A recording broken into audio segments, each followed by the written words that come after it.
కవులు, కళాకారులు, సినిమోళ్ళు, ఆటగాళ్ళు, పాటగాళ్ళు, భాషల మీద కాయిషున్నోళ్ళు, పబ్లిక్ కు సేవ చేసినోళ్ళు ఇట్లా ఎంతో మంది ఉంటారు. వాళ్ళు చేసిన మంచి పనులు, సాధించిన విజయాలను గుర్తించి సర్కారోళ్ళు అవార్డులు పంచుతుంటారు ప్రతేడు. ఈ ఏడు పద్మ అవార్డులు ఎవరెవరికి వచ్చినాయో మొన్న సాటింపేసిండ్రు కదా. ఇవాళ ఢిల్లీకి పిలిచి అవార్డులు పంచిండ్రు. మరి చూద్దాం పాన్రి. డాక్టర్ దొవ్వూర్ నాగేశ్వర్ రెడ్డి, చికిత్స గ్యాస్ట్రోఎంట్రాలజీ.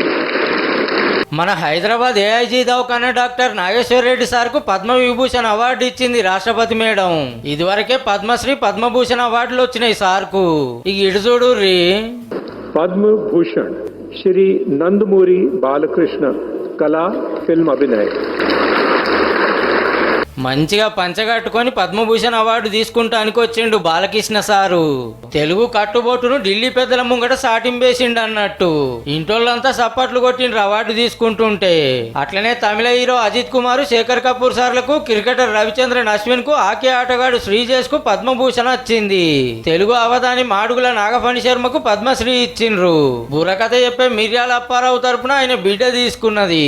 కర్ణాటకలో తోలుబొమ్మలాట ఆడించే భీమవ్వకు అవార్డు ఇస్తుంటే అందరూ సప్పట్లు.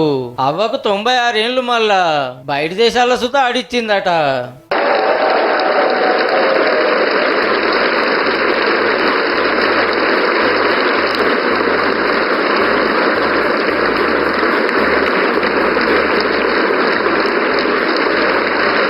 కవులు, కళాకారులు, డాక్టర్లు, బిజినెస్ మ్యాన్లు, టీచర్లు, సామాజిక కార్యకర్తలు, నలుగురికి అక్కడికచ్చే పనులు చేసిన వాళ్లకు పద్మశ్రీ అవార్డులు పంచిండ్రు. మీది దానికి రాలేని పెద్ద మనుషులుంటే రాష్ట్రపతి మేడమే కిందికి వచ్చింది. కొందరిని వీల్ చైర్లో తీసుకొచ్చి సన్మానం చేసిండ్రు. ప్రధానమంత్రి మోడీ సారు, సెంటర్ మంత్రులు, పెద్దోళ్ళు చాలా మందే వచ్చిండ్రు చూస్తానికి. పద్మ అవార్డులు వచ్చిన ఇంకా కొందరికి మళ్ళీ పరిపంచుతారట.